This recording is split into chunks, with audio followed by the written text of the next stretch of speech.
Okay, guys, it is the time for the $500 trading tips, and we will be checking these out right here in this video. However, before I go fully into it, in case you are joining me for the first time, I welcome you all to Qora Digital Cash. And if you love the content you are getting from here, kindly give me a follow right now, like this video, and share this video with friends and family. Okay, so quickly, let's go straight into what we have right here.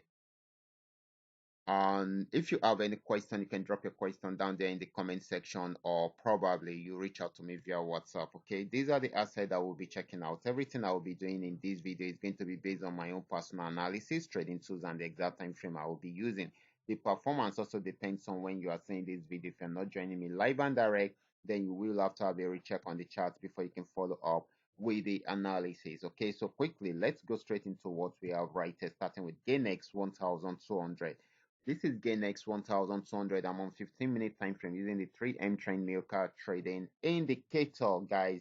So this had been on uptrend right from this support region, got to this resistance zone, played around there for a while, but broke out above it at this point to buy more. Okay, it has gotten to a new resistance zone. It has not been able to break out from there. If it's unable to break out from there, then definitely it's going to sell. But if it breaks out, then it will buy more. But for now, it is selling. Okay,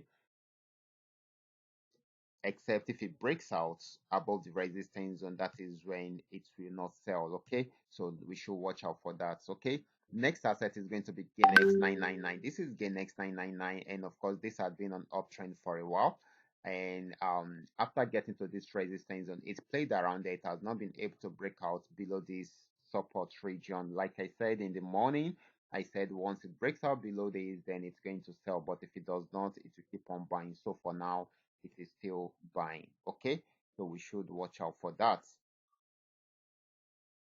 Next asset is going to be Paynex 1200. Let's check it out together. This is Paynex 1200. This had been on downtrend right from this resistance region. Got to this support zone, tried to buy for a while, but it didn't go too far. It got to this resistance zone and it pulled back. And of course, it is still selling at the moment. If it should break out below this particular support region, then definitely it's going to sell more. So this is still selling at the moment. Okay.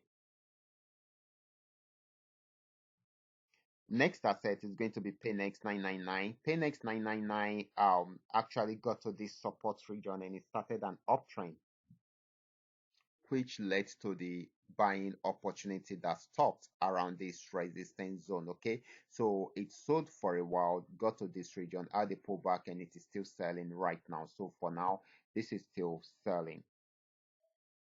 The last asset is going to be FX volume 80. This is FX volume 80. FX volume 80 actually bought from this support region till it got to this region. We actually took advantage of this particular asset yesterday, and of course it was a successful one. Right from there, it started a downtrend and sold from there till it got to this region. It didn't go too far, it got to this region, and of course it's trying to have a pullback. Once it is done with the pullback, if it does not break out above this resistance zone, then it's going to sell. But if it breaks out above this, then it will buy more till it gets to this particular spot. Okay, but for now it is still buying on pullback. Okay, but if it's unable to break out from there, then definitely we are most likely to see it sell right from there. Okay, so you should have that at the back of your mind. So I will be stopping right here. Remember, this is coming to you courtesy Qora Digital Cash, and if you love the content you are getting from here, kindly give me a follow right now, like this video, and share this video with friends and family. Thank you.